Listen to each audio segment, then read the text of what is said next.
Universidad Apostólica Efesios 2:20 presenta el programa Cátedra Bíblica. Sé que ya conoces bien la historia de la cruz. Un espacio de opinión orientado al análisis serio, crítico y objetivo de las Sagradas Escrituras, a fin de contribuir como herramienta eficaz en la formación y edificación del cuerpo de Cristo. Cátedra Bíblica, con la moderación de la hermana Isabel Palacios y el pastor Henry Contreras, por tu emisora Bendición 92.7 FM. Cátedra Bíblica.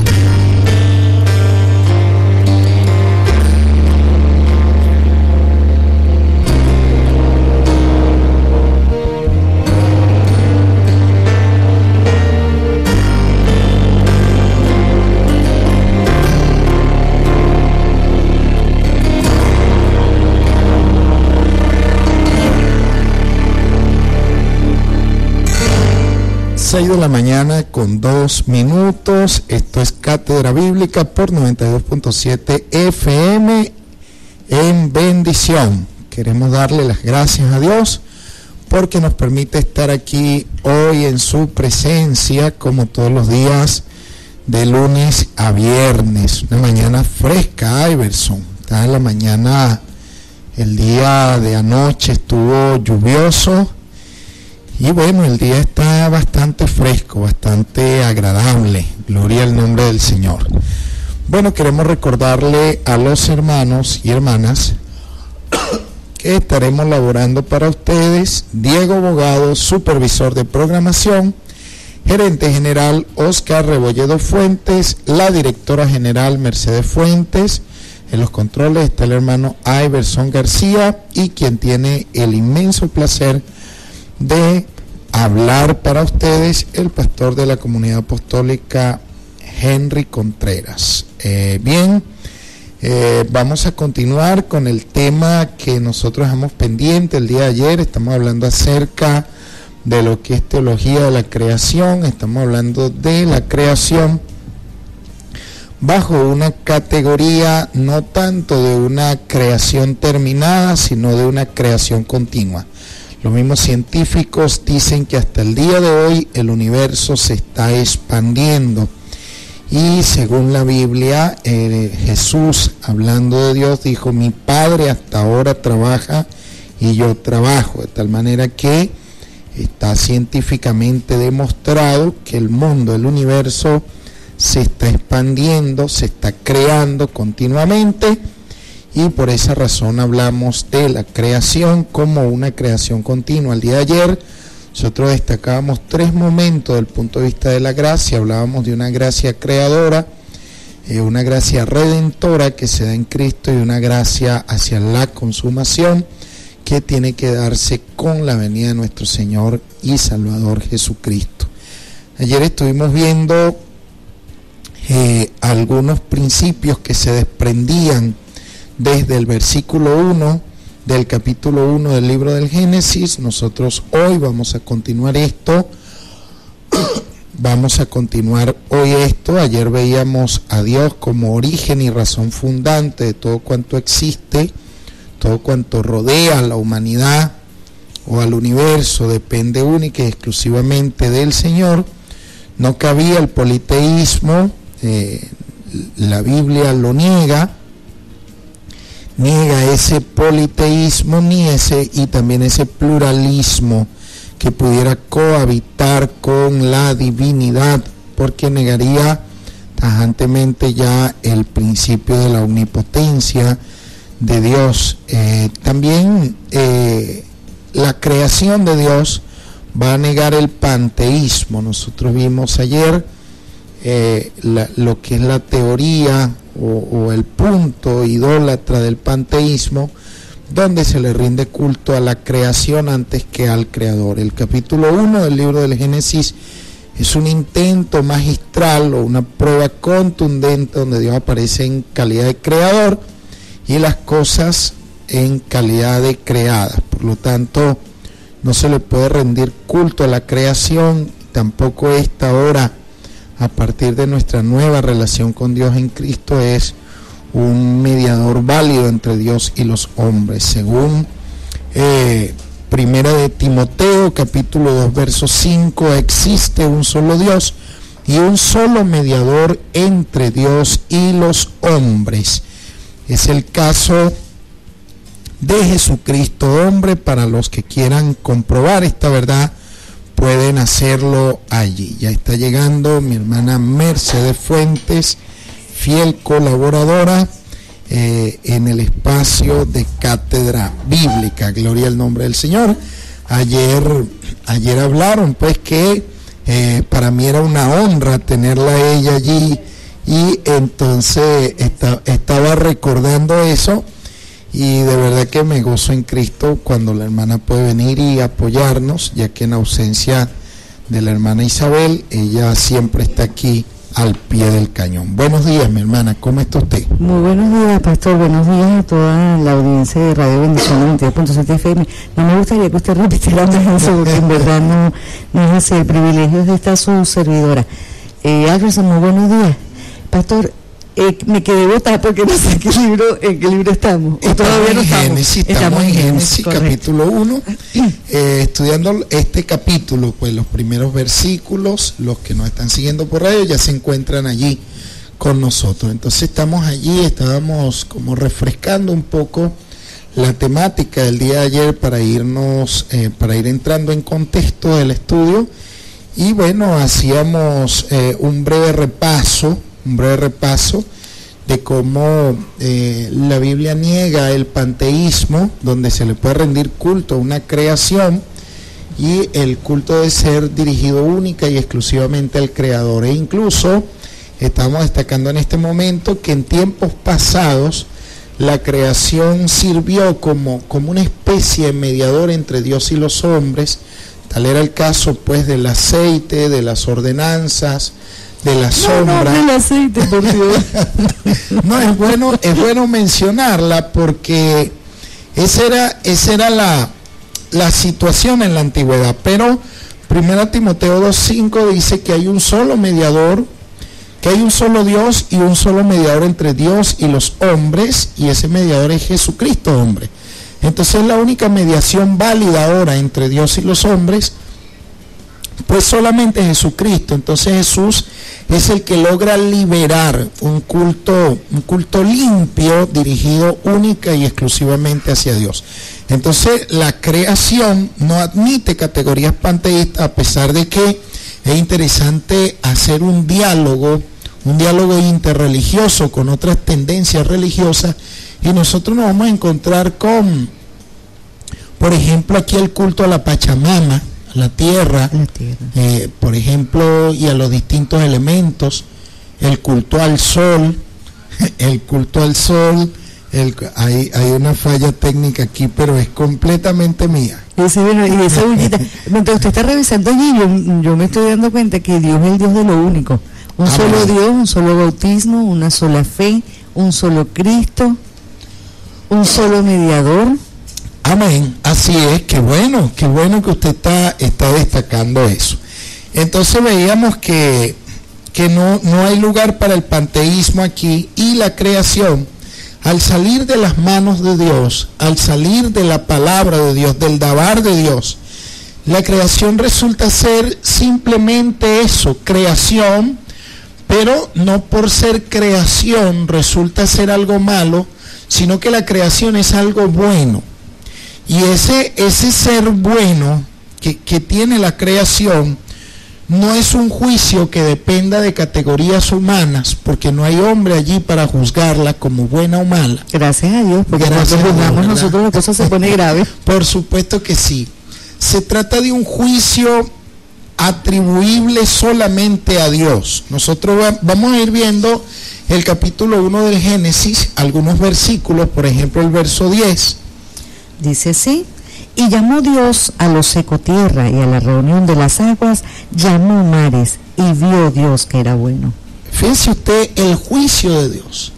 Dios está viendo en lo que está haciendo, en lo que está ordenando, y está viendo que es bueno. El versículo 12, ¿qué dice, hermano?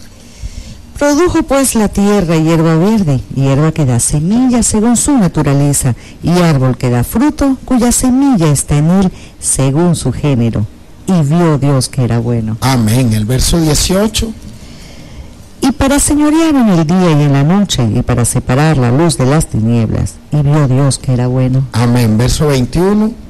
Y creó Dios los grandes monstruos marinos, y todo ser viviente que se mueve, que las aguas produjeron según su género, y toda ave alada según su especie, y vio Dios que era bueno. Amén. Verso 25. E hizo Dios animales de la tierra según su género, y ganado según su género, y todo animal que se arrastra sobre la tierra según su especie, y vio Dios que era bueno. Verso 31, finalmente. Y vio Dios todo lo que había hecho, y he aquí que era bueno en gran manera, y fue la tarde y la mañana el día sexto. Amén. Fíjense que todos estos juicios de Dios sobre lo que ha hecho, toda esta impresión que tiene Dios sobre lo que ha hecho, es buena. Es un juicio reiterado, e incluso termina en superlativo en el verso 31, donde Dios tiene un juicio sobre el conjunto de todas las cosas que ha hecho, y es verdad que muchas veces a nosotros nos cuesta poder arribar a las conclusiones que ha llegado el Creador sobre lo que ha hecho. Esta tierra o esta creación, para hablar más bien de creación, toda la creación está cableada, programada para alcanzar un propósito. Porque la Biblia entonces nos señala esta redundancia. Yo digo redundancia porque hay un motivo por lo cual redundar, porque no hay puntadas sin dedal en la Biblia. Claro que sí. Pero si es de Dios es bueno, ¿por qué reseñar en la Biblia y vio Dios que era bueno? Es por el resultado de lo que va a pasar después. Cuando entre en escena el hombre y digamos que en una relación con la tierra va a sufrir un daño, pero ese daño no está en el origen de la tierra. Exactamente, lo que el autor intenta decirnos, fíjese que es bueno que usted esté ahí porque usted hace una pregunta clave. Wow, gracias. Una pregunta muy importante, y sobre esa pregunta nosotros íbamos a marcar un énfasis, porque la tierra desde su origen, desde que sale de las manos del Creador, su condición es buena.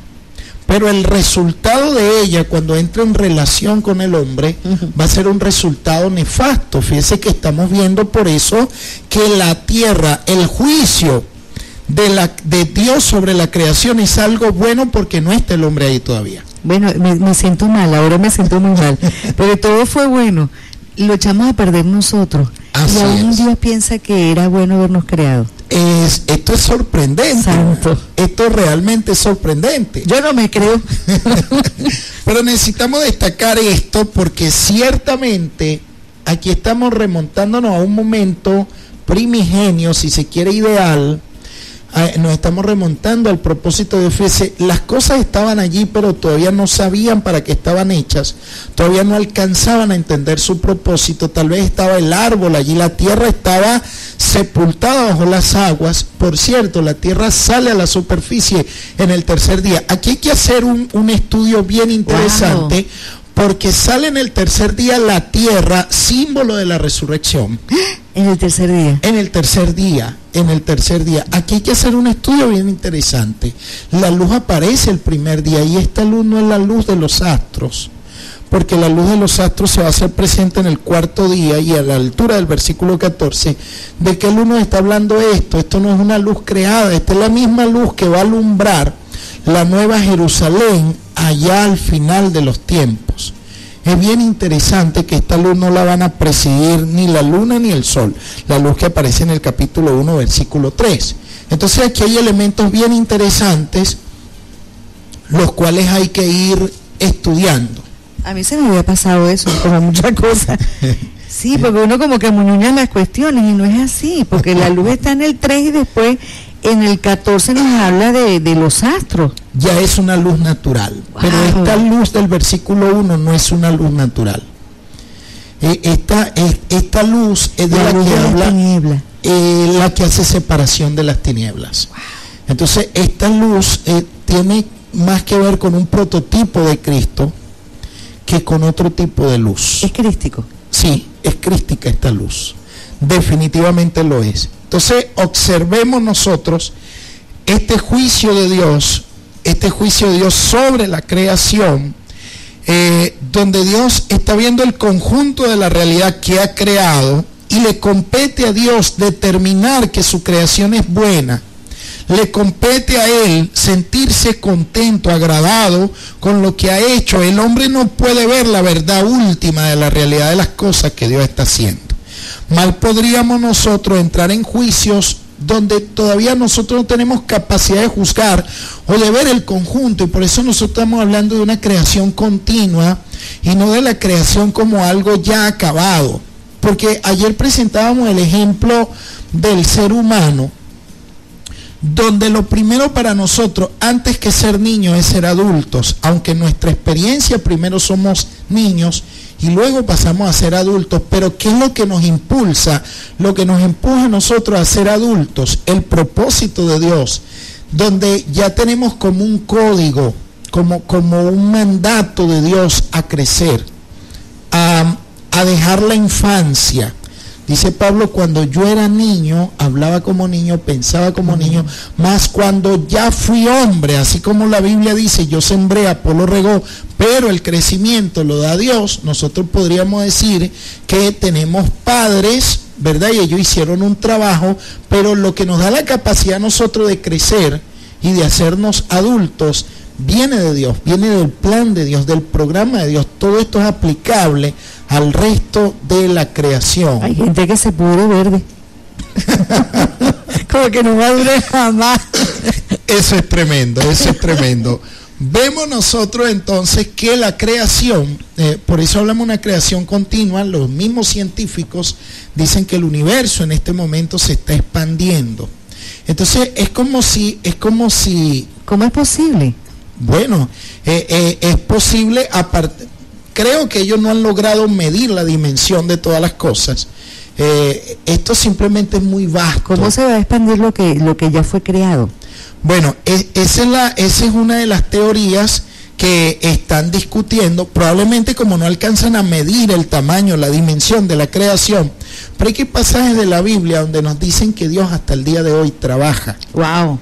Entonces, y cuando hablemos de cada día de la creación como algo distinto, cómo Dios va honrando el trabajo y cada día Dios está trabajando, entonces estos 6 días de la creación son días paradigmáticos, no son días que simplemente se quedaron allá y ya no tienen nada que ver con los días de hoy, no. Continuamente Dios va haciendo algo, va trabajando en su creación, que la hizo, la redime y ahora la va llevando a alcanzar el propósito para el cual fue hecha. Y es interesante para nosotros poder ir estudiando esto. Estamos viendo entonces el juicio de Dios sobre la creación, y es un juicio como algo bueno. De hecho, el adjetivo bueno, que es la palabra tov, que aparece allí en los versículos que hemos leído anteriormente, significa que lo bueno es bello, tiene delicadeza, tiene propósito, responde al origen para el cual fue hecho. O sea, un micrófono, el nuestro, funciona bien, es porque está bueno, está alcanzando su objetivo, está alcanzando su propósito. Y esto es lo que Dios va viendo cuando le va dando a las plantas la capacidad de dar semilla según la especie que está en ella, y ve Dios que está bueno, es decir, está en funcionamiento. Dios no hizo nada en vano. Absolutamente nada. Cuando uno es pequeño y grande también, uno dice, por ejemplo, ¿para qué Dios creó las cucarachas? ¿Para qué creó la serpiente si es mala? Pero Él las creó por algo. Tienen un propósito, claro que sí. Aquí, aunque escapen a nuestra comprensión, escapen a nuestra realidad, tal vez a la mirada de un biólogo no escapan, pero a la nuestra en este momento escapan. Hoy en día la humanidad ha alcanzado ciertos niveles de sensibilidad. Hoy en día vemos nosotros campañas ecológicas, el tema de la biología, la zoología y todas estas leyes o ciencias que estudian en cierto modo el universo, cuántos aportes positivos no han hecho. Nosotros muchas veces con una mirada poco atenta o una mirada poco científica a esto, nosotros podemos tener juicios de repente no tan buenos, pero lo interesante es que aquí el Creador emplea la palabra hebrea tov, que significa bueno, bello, lo que tiene belleza, está en la voluntad de Dios, está en la voluntad del Creador. Entonces tenemos un universo o una creación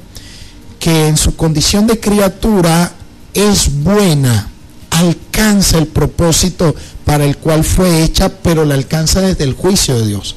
Ahora bien, nosotros tenemos una creación que según Génesis 3:17 va a ser maldita. Vamos a verla nosotros, allí en Génesis 3:17. Ajá, dice así.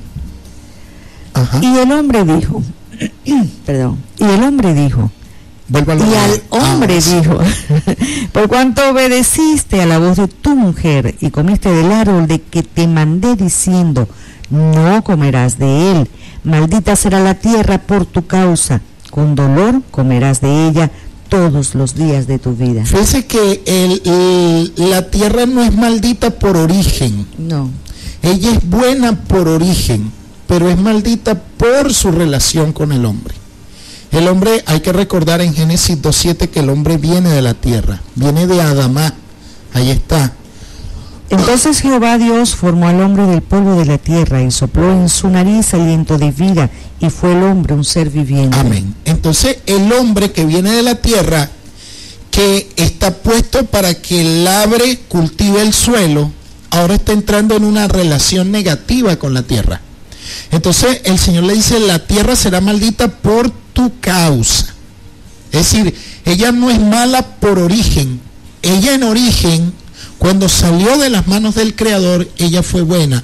Esto se aplica igual que al hombre. El hombre no es malo en origen, porque el hombre en su origen sale de las manos del Creador y tiene niveles de bondad. Nos estamos viendo en el capítulo 1, verso 31, que cuando Dios hace al hombre, o cuando sale el hombre de Dios, entonces ve Dios que todo lo que ha hecho es bueno, y es bueno en gran manera, en superlativo.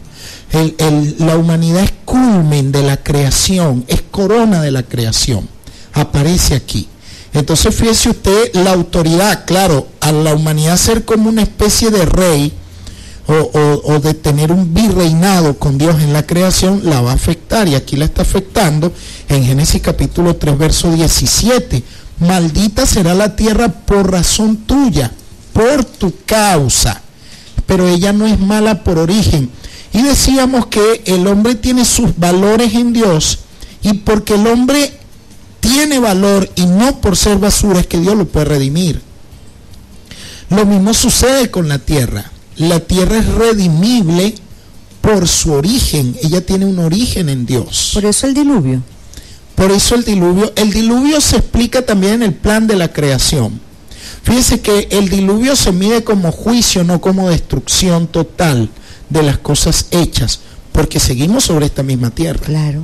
Entonces, lo que sí es que las condiciones de vida están cambiando. Lo mismo con el tema de la muerte. El ser humano, ya nosotros lo hemos dicho hasta la saciedad, hasta el cansancio, el ser humano era mortal ya, pero la muerte no se computaba como pecado, no se computaba como un juicio, sino como un hecho biológico, como un hecho natural, en el cual no había culpa, tal cual como mueren los animales, mueren sin culpa, sin un tormento por el pecado. Esta era la condición.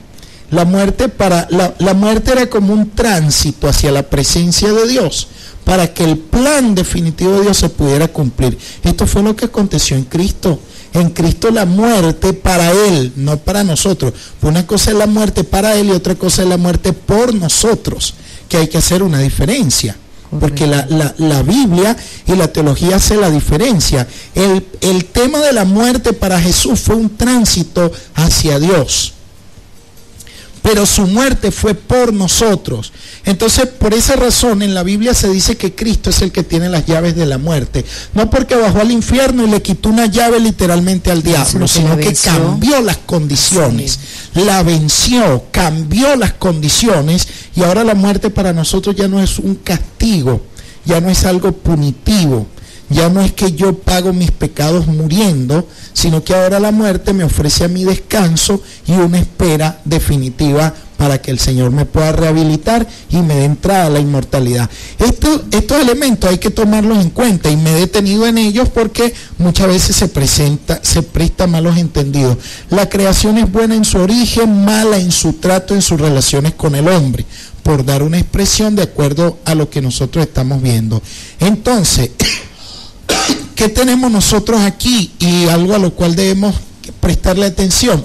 Queda excluido del plan de Dios el pesimismo hacia las cosas.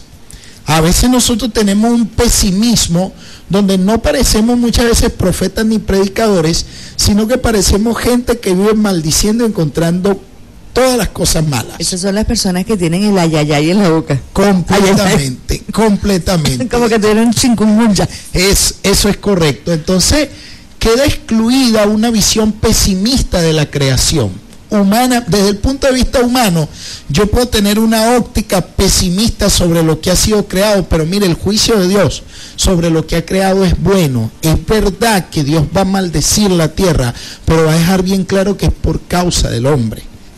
Esto es una tierra que está a la espera del Redentor, que el Redentor se tiene que hacer hombre para que entonces la tierra pueda alcanzar su propósito, como lo dice Romanos capítulo 8, pues en el capítulo 8 de Romanos, donde Pablo dice que la creación anhela la libertad gloriosa de los hijos de Dios, y esa libertad gloriosa no va a ser posible sino hasta la parucía o venida de nuestro Señor y Salvador Jesucristo. Entonces vemos nosotros una creación buena desde el punto de vista de Dios. Quedan excluidas también aquí un dualismo, donde el dualismo, nosotros cuando vemos el concepto dualista, es decir, se separa el espíritu de la materia y entonces se busca la bondad en el espíritu y la maldad en la materia. Esta es la visión platónica, aristotélica, de Aristóteles, pues, que separaban el espíritu de la materia, separaban el alma del cuerpo. Entonces el cuerpo y la materia no importaba mucho.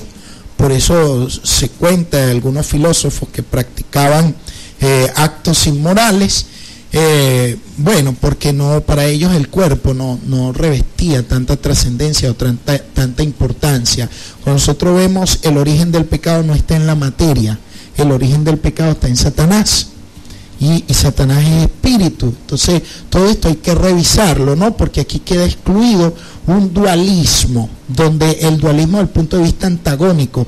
El único dualismo válido aquí es el dualismo entre creador y creación, pero en eso no hay antagonismo, porque Dios está viendo que todo lo que ha hecho es bueno. Y es como indivisible. Eso es correcto. No es posible estarlo dividiendo. No es posible estarlo separando, ¿ve? Porque el creador no renuncia a su creación, no se desprende de ella, no la abandona a ella a su suerte, y puede hacerlo, porque toda la creación está invadida, inundada del amor de Dios. El poder tan grande de Dios que Él, si quisiera, podría desprenderse de su creación, pero la creación no le es posible desprenderse de Dios. Jamás, jamás. Si lo hace, está errando completamente. Separados de mí, dijo el Señor, nada podrán hacer. Es que si pudiera hacer lo que no es posible que lo haga, es negar su propia existencia. Claro que sí, hay algo que se llama la inmanencia y la trascendencia. La trascendencia es aplicable a Dios y Dios podría desprenderse del universo. Y la inmanencia es aplicable al amor de Dios por lo que ha creado y vive completamente imbuido en su creación, sin mezclarse ni confundirse con ella. Por eso es comprensible que Dios se pueda hacer hombre sin mezclarse ni confundirse.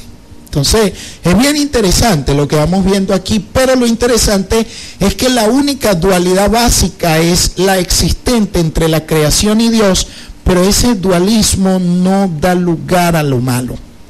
No da lugar a lo malo. Simplemente que el universo es mundo y Dios es creador, pero lo que está haciendo es bueno y es bueno en gran manera. Dios queda vinculado a su creación en una relación amorosa, El mundo aparece entonces como una realidad abierta hacia Dios, como una realidad auditable hacia Dios. Y esto es lo interesante. Nosotros de hecho vemos el mundo como una realidad abierta porque vamos viendo la creación en días. Se supone que el primer día de la creación debe ser el día domingo, aunque la gente dice que primero fue sábado que domingo. Bueno, esa teoría la niega la Biblia, ¿no? Sí, porque la Biblia presenta el sábado como el séptimo día. Y el domingo obviamente debe ser entonces el primer día. Los días de la creación, cada uno de ellos, necesitamos ir avanzando, acaban en un día distinto. Cada uno acaba en un día distinto. El día 1, el día 2, el día 3, el día 4 y así sucesivamente. Entonces Dios va rompiendo la monotonía, la rutina, porque cada día va haciendo algo distinto. Es un creador creativo. Es un creador intensamente creativo. Sí, no repite nada. Lo que hizo el primer día no tiene que ver con el segundo. Es lógico que no lo repita porque lo hizo bien. Quedó bueno. Claro, ¿para qué lo va a repetir?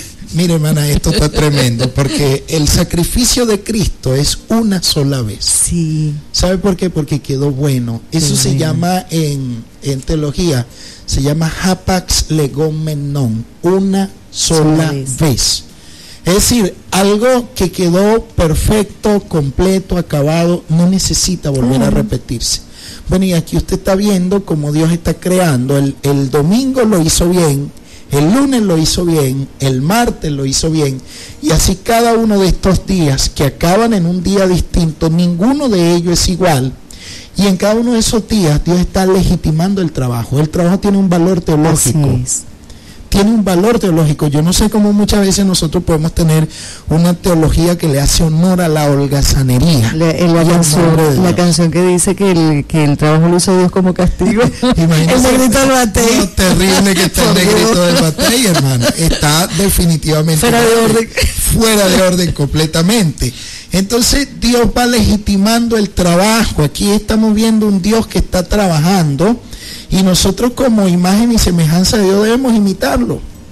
Debemos ocupar nuestros espacios. Ojo, porque Dios está trabajando y el trabajo para Dios es un placer. Porque está contento con lo que está haciendo. ¿Cuántos de nosotros nos sentimos conformes en nuestros puestos de trabajo? Muchas veces no, porque no nos encontramos allí, no están unidos a ellos nuestros talentos, nuestra fuerza, nuestra energía, nuestra vocación. Se convierte en una carga que incluso hay que pagarla. Aquí no hay bonificación.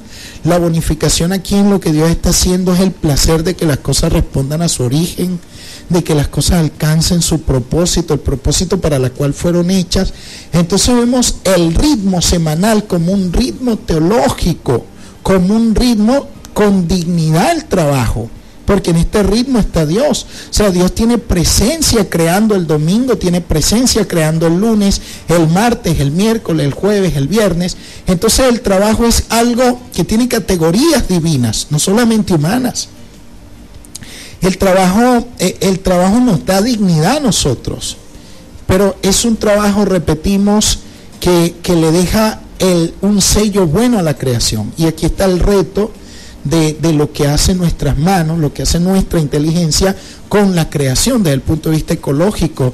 Esta visión capitalista que termina explotando las cosas. Porque es el hombre en función de la riqueza. Exactamente. Y la riqueza es otro Dios. Es mamón, es otro Dios.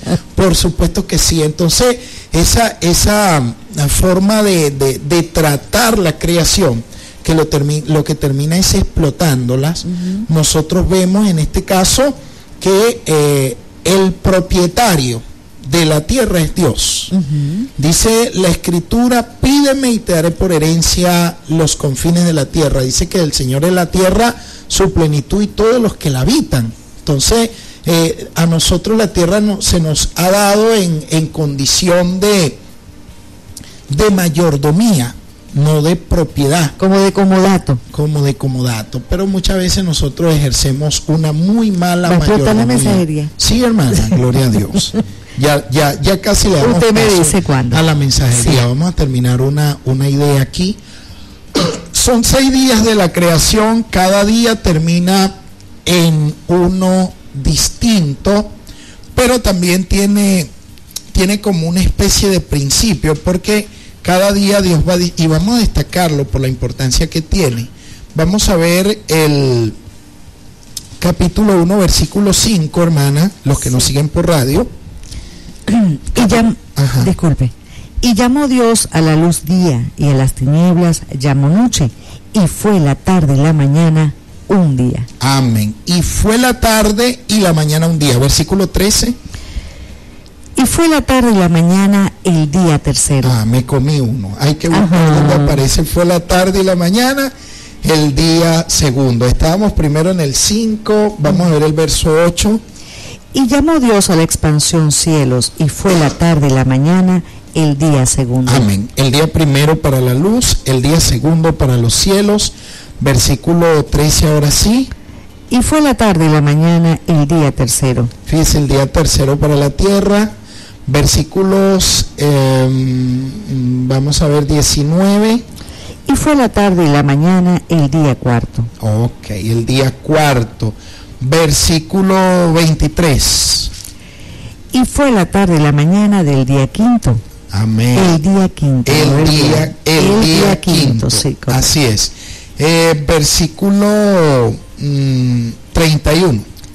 Y vio Dios todo lo que había hecho, y he aquí que era bueno en gran manera, y fue la tarde y la mañana el día sexto. Fíjense la diferencia que tienen y la similitud. La diferencia la encontramos en el día primero, día segundo, día tercero, día cuarto, quinto y sexto. ¿Pero por qué se repite y fue la mañana y la tarde? Bueno, ¿por qué eso? En cierto modo, recuerde que el autor está partiendo ya desde una experiencia de una creación que ya está hecha. Porque si la autoría se le da a Moisés aparece más o menos en el año 1500 antes de Cristo. Miles de años atrás ya existía todo lo que él veía. Entonces se ve la rutina del día y la noche, o de la noche y el día, en este caso, porque para el judío el día empieza a las 6 de la tarde. Por eso él presenta primero la tarde y luego la mañana. Y ellos presentan el sábado o el día sábado a partir de la primera salida, la salida de la primera estrella, más o menos el día viernes a las 6 de la tarde. Ya ellos no hacen nada. Ya no hacen nada, ya no tienen labor alguna, sino dedicarse al culto. Que por cierto vamos a ver eso ahorita mismo lo vamos a ver. Okay. Entonces nosotros vamos viendo una similitud y al mismo tiempo una diferencia. ¿Dónde está la diferencia? Día primero, día segundo, día tercero, día cuarto, día quinto, día sexto. ¿Dónde está la similitud? La similitud está en la expresión tarde y mañana, tarde y mañana, tarde y mañana. Obviamente se nos está hablando aquí de los ritmos tanto del sol como de la luna. Claro, porque ellos no contabilizaban las horas como las concebimos hoy día. No, sino que veían el sol y la luna, en este caso la luna primero y luego el sol. El ocaso y después el alba. Exactamente, entonces de allí estos ritmos tarde y mañana, tarde y mañana, tarde y mañana. ¿Qué nos quiere decir aquí? Yo pensé que eran brutos. La mañana. No, la bruta soy yo. Como no había luz, se supone que no había luz cuando Dios empezó a crear, entonces no podían presentar primero el sol, tenían que presentar primero la oscuridad. Entonces, por eso es que el pueblo judío, no sé si nos está escuchando algún judío, es un pueblo de la noche, mientras que la iglesia es un pueblo del día, del día. Entonces, pues Jesucristo es nuestro sol de justicia. Amén. Bueno, fíjense algo, estos ritmos diarios están siendo presididos por el sol y la luna. Vamos al capítulo 1, versículos 14 y 15. Dijo luego Dios: haya lumbreras en la expansión de los cielos para separar el día de la noche. Fíjese, para separar el día de la noche. Sí. Ajá, continúe. Y sirvan de señales para las estaciones, para días y años. Amén. Y sean por lumbreras en la expansión de los cielos para alumbrar sobre la tierra. Amén. Fíjese fue así. Fíjese que es la palabra la que le da propósito a las cosas, ¿no? Claro. Y es la palabra creadora. Aquí Dios le está dando un propósito al sol, a la luna y a las estrellas. Y es que también es un tema también pedagógico, porque las cosas existían, Así es. Tengamos nosotros la explicación o no, pero ellas existían. Pero se nos está entregando una explicación. Claro. Y es esa semántica o esa explicación la que le va a dar sentido a las cosas. Pero las cosas allí, sin la explicación, es muy difícil que nosotros podamos beneficiarnos de ellas. ¿Cómo me puedo beneficiar yo de un teléfono si no sé para qué sirve, cuál es el propósito, su alcance? Entonces no puedo sacarle provecho. Y es lo que Dios nos está diciendo aquí, por ejemplo, del sol, de la luna y de las estrellas. Y dijo Elohim, dijo Dios, haya lumbreras en la expansión de los cielos para diferenciar entre el día y la noche y sirvan para señales, todo, señales. De aquí viene la palabra milagro.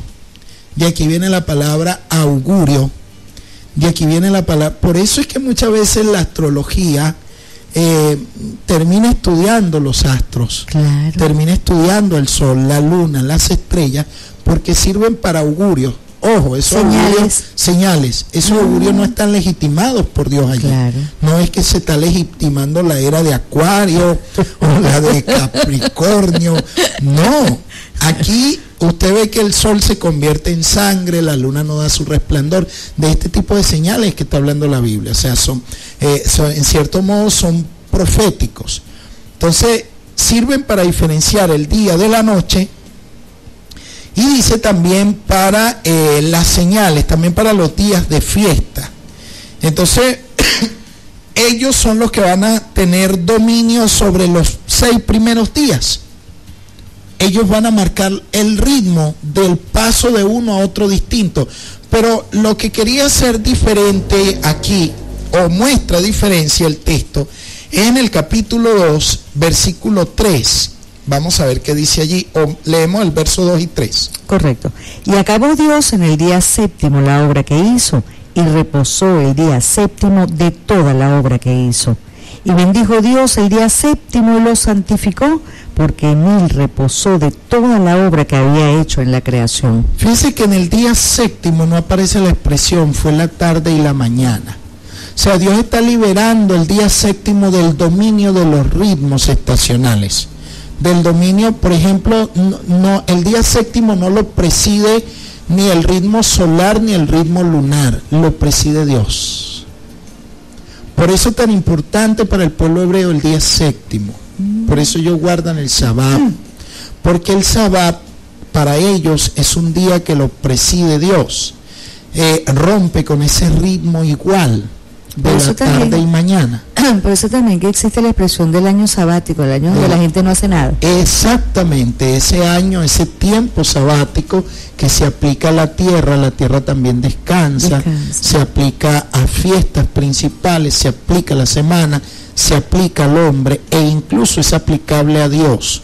Nosotros lo estamos viendo aquí. Entonces, el día séptimo rompe ese ritmo siempre igual, libera los días del concepto creacional y lo lleva al creador directamente para que entre en una relación de culto y descanso.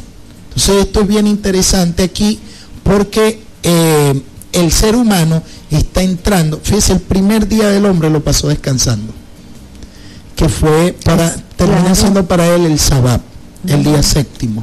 El hombre aparece guardando el sábado. Es algo tremendo lo que está aquí. Yo pienso lo siguiente, Dios no se cansa, Dios no necesitaba descansar. No, por supuesto que no. Este descanso no aplica a un cansancio, sino que aplica... Esto era para nosotros. Sí, porque esto tiene un valor, esta es una teología sacerdotal. Es algo que no hemos dicho todavía, pero detrás de esto está la escuela sacerdotal.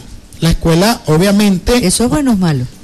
En el texto es bueno. Okay. Obviamente usted, dentro de una teología sacerdotal, el sacerdote es un teólogo bien formado y no presenta desperdicio ni regala palabra en lo que esté diciendo. Todo está muy medido, muy centimetrado. Aquí nosotros vemos como incluso la expresión Vayhi, que significa y fue así, que es aplicable a Dios, aparece 10 veces. ¿Por qué 10 veces? porque recuerda los 10 mandamientos, las 10 plagas de Egipto, recuerda, va a ir recordando el número 10 con mucha insistencia y el número 7. Dios para crear va a decir 10 veces y para completar la creación lo va a hacer en 7 días.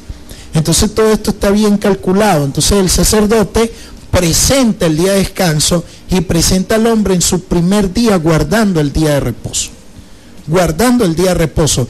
De hecho, no presenta el día de descanso bajo el dominio del sol o la luna, sino bajo el dominio de Dios, liberando a la creación para que pueda entrar en un día de reposo, para que pueda entrar en un día de descanso, que es lo que nosotros estamos viendo. Entonces, el hombre y la creación apuntan hacia una meta, y esa meta es la meta del Creador, la meta de lo trascendente. Esto es lo que nos está presentando aquí esta teología sacerdotal.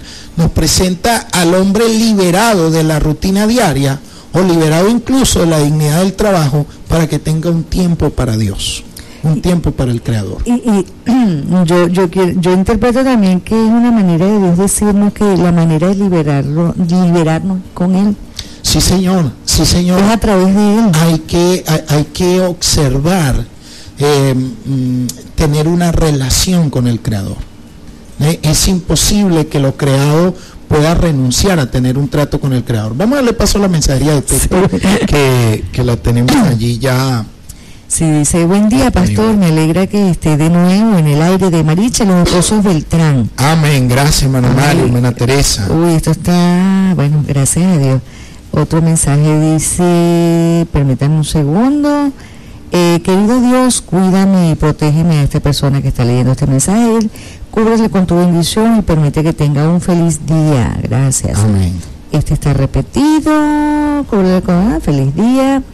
Hermano, en la Nueva Jerusalén hay animales. Preocúpese por estar usted. Tremenda pregunta.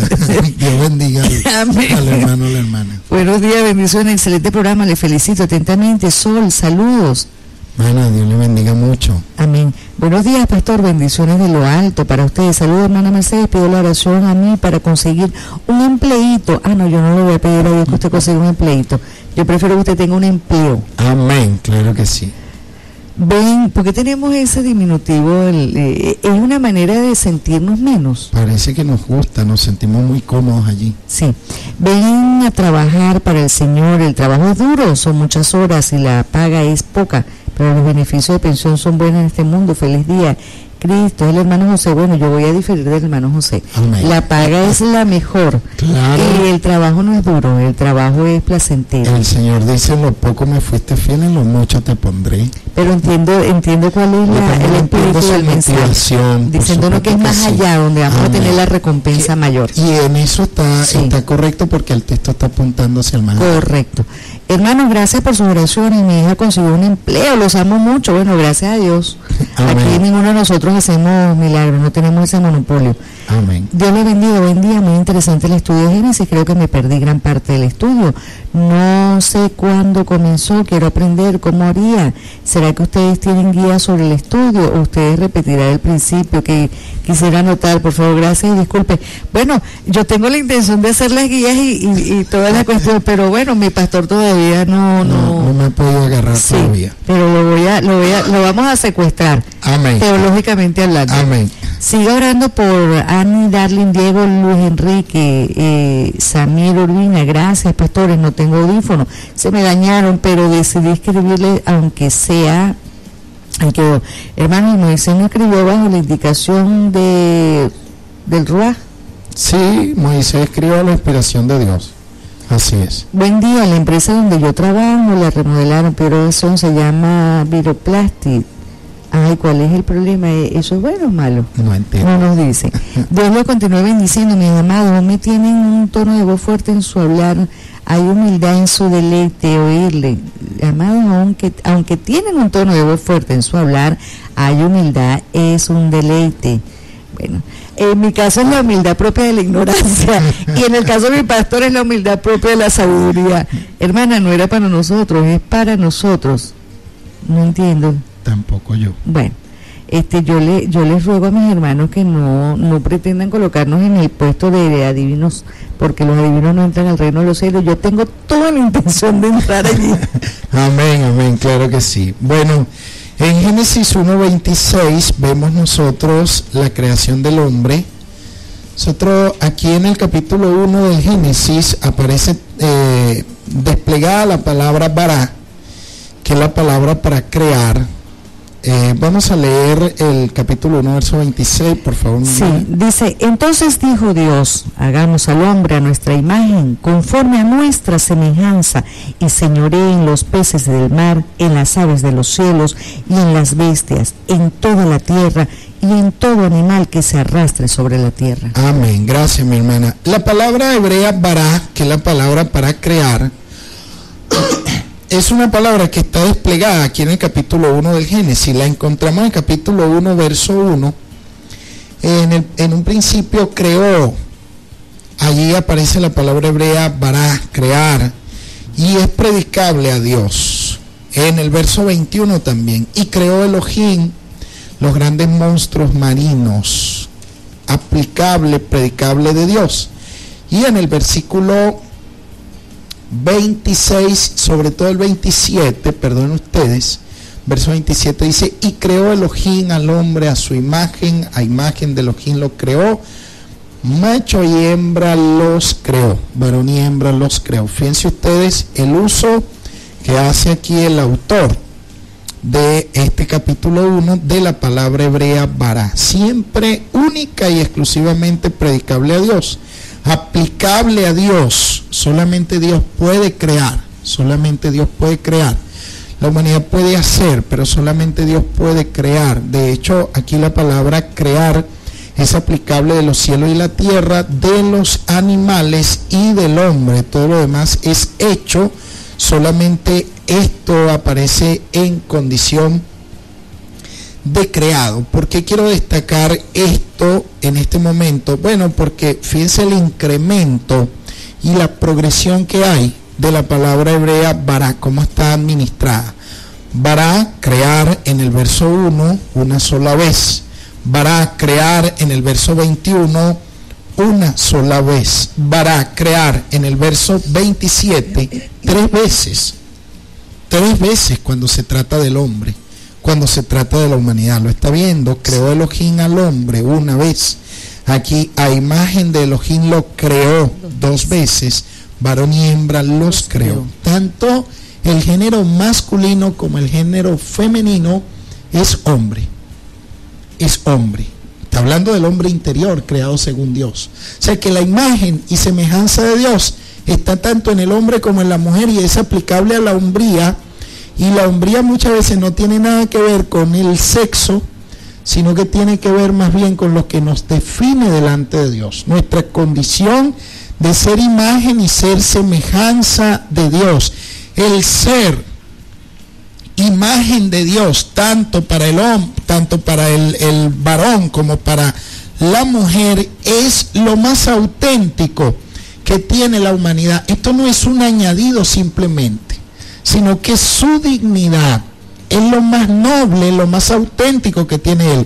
El hombre y la mujer son reflejo de la majestad divina, de su gloria. Que no tiene que ver con una condición sexual. No tiene que ver con una condición sexual, no. Es asexuado completamente. Completamente. De hecho, el hombre de Génesis 2:7 todavía tiene los 2 sexos en él todavía. El hombre de Génesis 2:7 tiene una mujer dentro todavía. Claro. Y la mujer de Génesis 2:18 o 21 tiene un hombre dentro todavía. Eso lo vamos a ver mañana probablemente. Y lo único que salió del hombre era la costilla, y ahí salió la mujer. ¡Wow! Tremendo rema. No me simpatiza.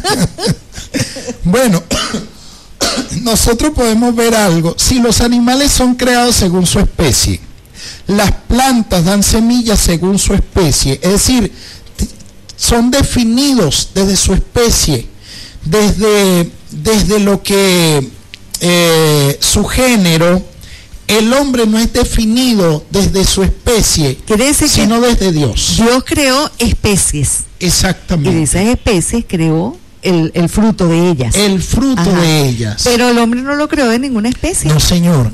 Cuando Dios le fue a hablar a las plantas, le habló a la tierra. Cuando le fue a hablar a las aves, le habló a las aguas. Le fue a hablar a los peces, le habló a las aguas. Cuando fue a hablarle al hombre, se habló a sí mismo. A nuestra imagen. Hagamos. Sí. ¿Ve? Entonces se habló a sí mismo. ¿Por qué habló en plural? Bueno, la primera persona del plural. Aquí hay recuerde que la palabra Elohim traduce dioses. Ok. Entonces se conserva la etimología de la palabra, pero la palabra es aplicable a Yahvé, que es uno solo. Es un recurso literario. Un recurso literario, se habla también de una no recuerdo ahorita en este momento, pero habla de una pluralidad que es literaria, pues, es más que todo literaria. Sí. En su momento la vemos. Entonces, concluyendo, el hombre es más es reflejo de la gloria, sí, y de la majestad divina. El hombre se define desde Dios. Desde Dios. Pero Dios no creó una especie para crearlo a él. Exacto. Los animales, en cambio, son creados según su especie, tienen como punto de referencia la especie, pero el hombre no tiene como punto de referencia la creación aquí, sino al creador. Se define desde Dios.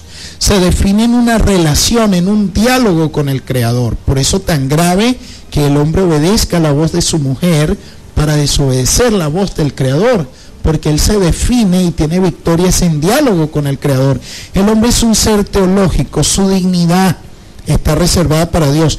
Interesante que la imagen de Dios, el Selendemut, que es la palabra hebrea que se emplea para imagen y semejanza, no es algo nuevo en la Biblia o en el mundo, porque esta dignidad de ser imagen y semejanza de Dios la reservaban los egipcios solamente para los faraones. Para los faraones, los egipcios solamente el faraón era imagen y semejanza de Dios. En cambio, para los hebreos, todo ser humano es imagen y semejanza de Dios. Y aquí se fundamentan los derechos humanos, auténticamente. Aquí se pueden fundamentar los derechos humanos y el derecho a la vida, según Génesis 9:6, no se puede atentar contra la vida porque el hombre es imagen y semejanza de Dios. Vamos a ver los mensajes porque ya el pastor José Bache llegó. Ya llegó. Y estamos pasados en tiempo. Hay un mensaje que dice el Shabbat, hermana. Y presumo que es el día sábado, sí. El día sábado. Buen día, pastor, necesito oración para mi hijo Tailo, lo siento distanciado. Buenos días, Dios le bendiga, amado pastor, para los estudios que usted da, recuerde que se encuentran en YouTube, allí salen sus estudios de cátedra bíblica. Hermana Isabel, bendiciones. Amén, claro que sí, hermana, gracias. Buen día, ministro, una pregunta, ¿cuál fue el primer libro de la Biblia, Génesis o el libro de Job? Gracias, bendiciones. Buena pregunta. El libro de Job es un libro bastante antiguo.